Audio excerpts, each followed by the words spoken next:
12ஆம் வகுப்பு கணிதம் அலகு 2 கலப்பு எண்கள் பயிற்சி 2.8 9வது கணக்கு பார்க்கிறோம். z = 2 - 2i எனில் ஆதியை பொறுத்து z ஐ தீட்டா ரேடியன்கள் கடிகார திசைக்கு எதிர் திசையில் சுழற்றினால் z மதிப்பை கீழ்காணும் தீட்டா மதிப்புகளுக்கு காண்கன்னு கேட்டிருக்கிறாங்க. z மதிப்பு என்னன்னு கணக்கிடணும். கடிகார திசைக்கு எதிர் திசையில் சுழற்றுவதற்கு உண்டான நிபந்தனை என்ன அப்படின்னா z என்பது z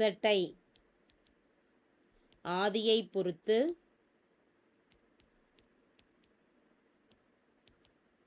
தீட்டா கோணம் கடிகார எதிர் திசையில் சுழற்றுவது ஆகும். கடிகார எதிர் திசையில் சுழற்றுவது ஆகும். அப்போ நம்ம கணக்கிட வேண்டியது என்ன அப்படின்னா z அப்படிங்கிறதோட மதிப்பு என்னன்னு கணக்கிடணும்.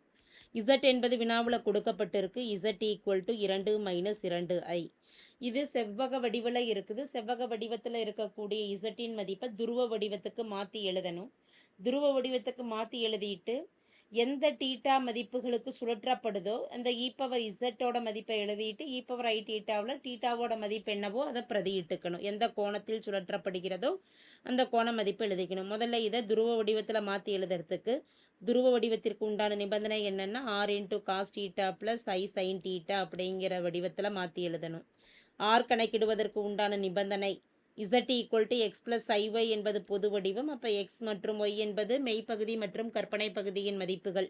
மெய்ப்பகுதி 2² + கற்பனை பகுதி i கெழுவானது -2ன்னு இருக்குது. -2². 2 வர்க்கப்படுத்துகிறப்ப 4 -2 வர்க்கப்படுத்துகிறப்ப 4 √8. 8 எப்படி பிரித்து எழுதிக்கலாம் அப்படின்னா √4 × 2ன்னு பிரித்து எழுதிக்கலாம். 2 √2 மதிப்பு. எனவே ஆரின் மதிப்பானது 2 √2ன்னு கிடச்சிருக்குது. மட்டு மதிப்பானது. கோணம் கணக்கிடுறோம். கோணம் கணக்கிடுவதற்கு முதல்ல தீட்டா கணக்கிடுவதற்கு முன்னே ஆல்ஃபா எழுதணும். ஆல்ஃபாவிற்குண்டான நிபந்தனை tan - modulus of y/x. tan - modulus of y. y என்பது i கீழ் -2/x என்பது மெய்ப்பகுதி 2. 2 கேன்சல் ஆக போக tan - மாடுலஸ் ஆஃப் -1ன்னு இருக்குது. மாடுலஸில் மைனஸ் இருந்தாலும் ப்ளஸ்ன்னு எழுதுவோம். அப்போ tan - 1. எனவே ஆல்ஃபா = டேனோட எந்த டிகிரியின் மதிப்பு 1னா 45 டிகிரி π/4. இந்த இடத்துல x2 - 2iல் எக்ஸின் மதிப்பு நமக்கு என்ன சைனில் இருக்குது? ப்ளஸ் சைனில் இருக்குது. ஒய்யின் மதிப்பானது மைனஸ் குறியில், கற்பனை பகுதியானது மைனஸ் குறியில் இருக்குது.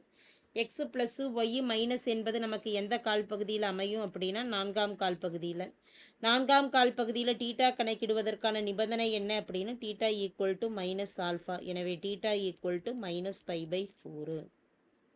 θ = -π/4. எனவே கொடுக்கப்பட்டிருக்கக்கூடிய கலப்பெண்ணின் துருவ வடிவமானது z = r மதிப்பானது 2 √2 cos of θவின் மதிப்பானது -π/4 + i sin -π/4.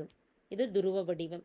இந்த துருவ வடிவத்தில் இருக்கக்கூடிய கலப்பெண்ணை ஆய்லர் வடிவத்துக்கு நம்ம மாற்றி எழுதுகிறோம் அப்படின்னா z = 2 √2. ஆய்லர் வடிவம் அப்படிங்கிறது e⁻i⁡ அமைப்பில் எழுதுவோம். e⁻i தீட்டாவின் மதிப்பானது -π/4ன்னு இருக்குது. எனவே z மதிப்பு 2 √2 e⁻i⁻4. i/4. முதல் சப்டிவிஷனில் எந்த கோண மதிப்பிற்கு சுழற்றப்படுகிறது அப்படின்னா θ = π/3 என கொடுக்கப்பட்டுள்ளது.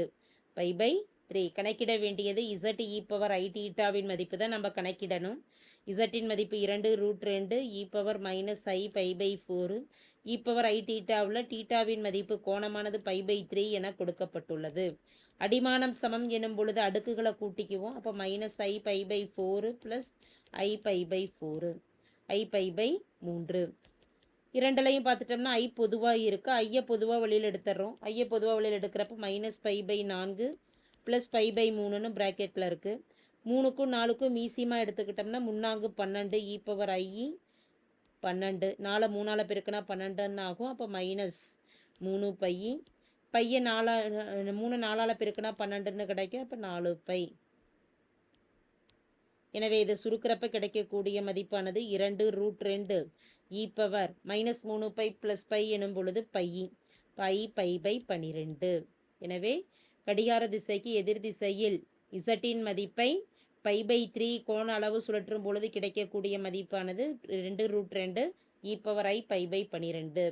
இரண்டாவது சப்டிவிஷனில் இந்த மதிப்பையே நம்ம ஒருவேளை துருவ வடிவத்தில் மாற்றி எழுதணும் அப்படின்னா 2√2 cos of pi by 12 plus i sine pi by 12.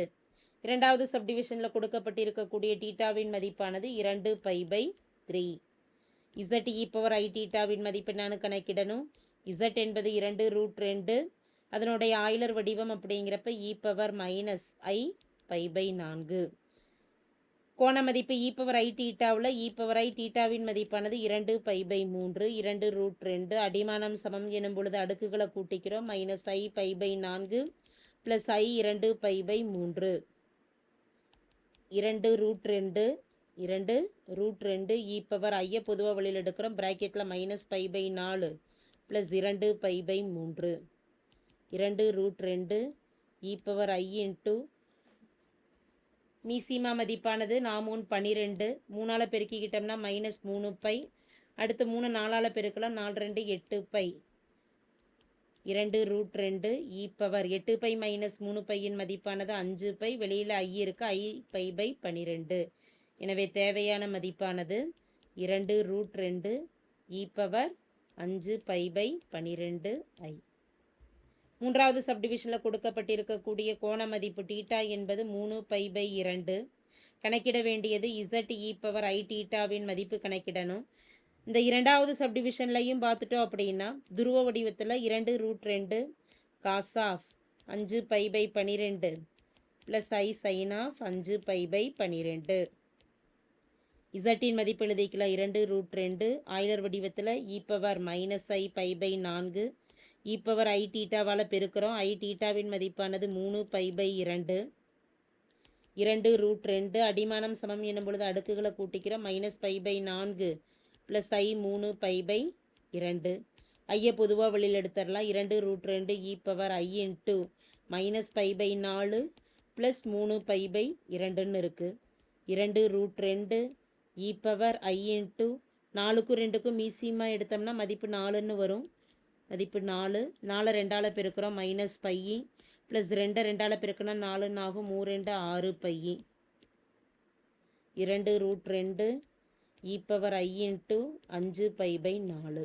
E power i into 5 pi by 4 என்பது தேவையான மதிப்பாகும். இதனுடைய துருவ வடிவமானது 2√2 cos of 5 pi by 4 plus i sine of 5 pi by 4 ஆகும். தேங்க்யூ.